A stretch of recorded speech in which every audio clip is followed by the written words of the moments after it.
And the puzzle is about compromise. We have a gentleman sitting here, himself has said that he is a friend of Mr. Epstein.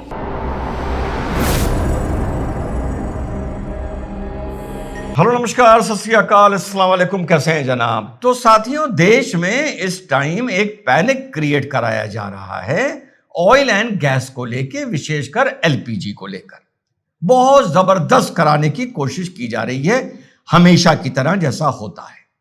अब यह मामला उठा parliament में और ये जो भी चीज है, आपकी एलपीजी हो गई, ऑयल हो गया, ये भारत की एनर्जी नीड्स और एनर्जी सिक्योरिटी से जुड़ी हुई है। इन यही दो शब्द आप लोग सुनते होंगे जो बहुत दिन से इस देश में चर्चा हो रही है।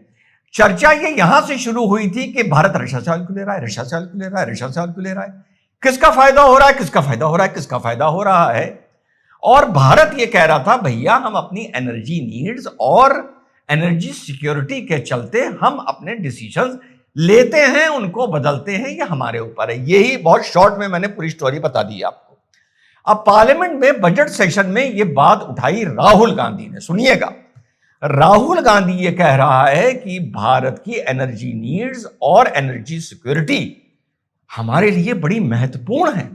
अच्छा, इसको ये बात जब पिछले 2 साल से समझाई जा रही थी तो ट्यूबलाइट नहीं, लालटेन को समझ में नहीं आ रहा था, इसको समझ में नहीं आ रहा था। अब यही बात ये पार्लियामेंट में खड़े होके बोल रहा है और इस तरीके से बोल रहा है जैसे ये बात सिर्फ इसी को पता थी। कौन सी बात? कि अगर खाड़ी में युद्ध छिड़ गया तो देश में ऑयल और एलपीजी की प्रॉब्लम आ सकती है। वो बात अलग है कि कहीं की राज्य सरकारें कह रही हैं कोई प्रॉब्लम नहीं है, कहीं पैनिक बुकिंग हो रही है, कहीं लाइनें नजर आ रही हैं, सरकार के बयान आ रहे हैं कि कम से कम डोमेस्टिक सिलेंडर आपके पास टाइम पे पहुंच रहा है, कमर्शियल पे रोक लगा दी गई है। अब सुनिए, उस चीज को लेकर जो 2-3 साल से भाजपा समझाने की सरकार कोशिश कर रही है, राहुल गांधी क्या पार्लियामेंट में खड़े होकर बोल रहा है और इस तरह बोल रहा है जैसे ये रॉकेट साइंस है, ये बात सिर्फ इसी को पता थी और किसी को नहीं पता थी। सुनिए। मैं माननीय राहुल गांधी जी से। Thank you, Speaker. Speaker, sir. As everybody is aware, a war has broken out in the Middle East. The United States, Israel, and Iran are at war. This war is going to have far-reaching consequences. The central artery from where 20% of the global oil flows, Strait of Hormuz, has been closed, and this is going to have tremendous repercussions, particularly for us, because a very large portion of our oil and natural gas comes through the Strait of Hormuz. The pain has just started. Restaurants are closing. There's widespread panic about LPG. Street vendors are affected. And as I said, this is only the beginning. The foundation of every single nation is its energy security.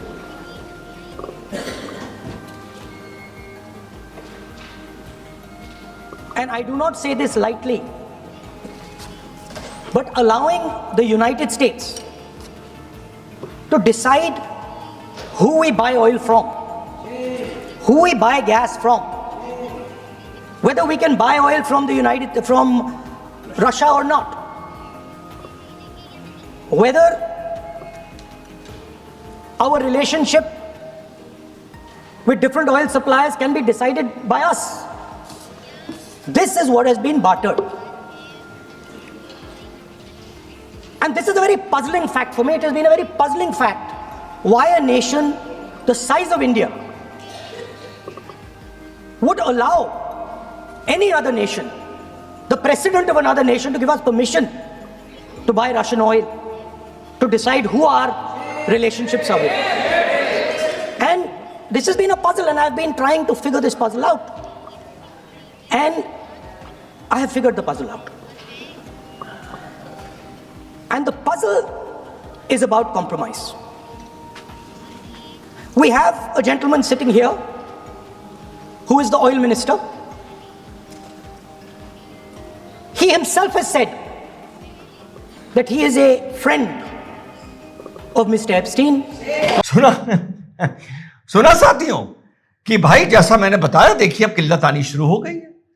और मजे की बात यह है कि इस किल्लत को लेकर भारत का लीडर ऑफ ऑपोजिशन भारत के पार्लियामेंट में सिलेंडर्स के कटआउट लेके बैठा है और वहां पर भारत के पार्लियामेंट में विरोध कर रहा है। मान लीजिए यूएसए एम्बेसी के बाहर यह हो रहा होता, चलो तुम ईरान एम्बेसी के बाहर नहीं बैठ सकते, तुम्हारी पॉलिटिकल औकात और हिम्मत इतनी नहीं है। यूएस एम्बेसी के बाहर, इजराइल एम्बेसी के बाहर तुम ये प्रदर्शन कर रहे होते कि आप लोग इस जंग को खत्म करिए, दुनिया एक एनर्जी के संकट में फिसलती जा रही है, फंसती जा रही है। यह बंदा पार्लियामेंट की सीढ़ियों पर खड़े होकर ये गैस सिलेंडर की कमी या ऑयल, अगर हम कमी मान लें, इसकी पर्ची ये पार्लियामेंट में खड़े होकर नरेंद्र मोदी पर फाड़ रहा है यार। और दिखाने के लिए ये बड़ा डाउन टू अर्थ आदमी है, बड़ा सिंपल टन है, जमीन से जुड़ा नेता है। किस तरह देखिए ये पूरी स्ट्रेटजी होती है। ये आप इसको छोटी छोटी चीजों को जो हम लोग हंसते हैं, ये पूरी एक एक चीज इसकी स्ट्रेटजी होती है। तो ये वहां पर जिस तरह से ये डाल के वो पापा या क्या चीज है वो एक स्नैक खा रहा है, ये दिखाने के लिए कि देखो I am so cool, I am so down to earth, ये भी इसका एक एटीट्यूड है। तो मतलब संघर्ष पार्लियामेंट में हो रहा है, विरोध यहां पर हो रहा है। जैसे मान लो ये जंग नरेंद्र मोदी जी ने करवाई। तो कुल मिलाकर ये पहली बार हम देख रहे हैं इस देश में कि जंग कहां हो रही है। सुनिएगा, जंग कहां हो रही है। एक धड़ा इस देश का उस जंग को लेके मातम कर रहा है कि हम उस जंग का हिस्सा बनना चाहते हैं, मोदी जी हमें भेज दें। अमाम मेरे भाई, मोदी जी तुम्हें भेज दें, वीजा लो, टिकट कटाओ, जाओ, पहला हिस्सा। और दूसरा इस देश का धड़ा है जो कह रहा है कि एलपीजी और ऑयल की दिक्कत अगर विशेषकर एलपीजी की हो रही है तो इसका विरोध पार्लियामेंट में करो, इसका समाधान नरेंद्र मोदी निकाल कर लाएगा।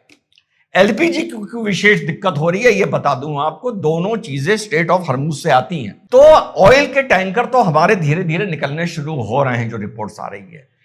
जो गैस है उसमें प्रॉब्लम ये आ रही है कि कतर से जो हमारा मेन सप्लायर था, उसने गैस का प्रोडक्शन ही रोक दिया है ड्रोन अटैक्स और मिसाइल अटैक्स के चलते। इस मारे ये दिक्कत का थोड़ा बहुत माहौल बनना साथियों शुरू हो रहा है। बाकी बीजेपी बेहतर जानती है। जय हिंद, वंदे मातरम, खुदा हाफिज।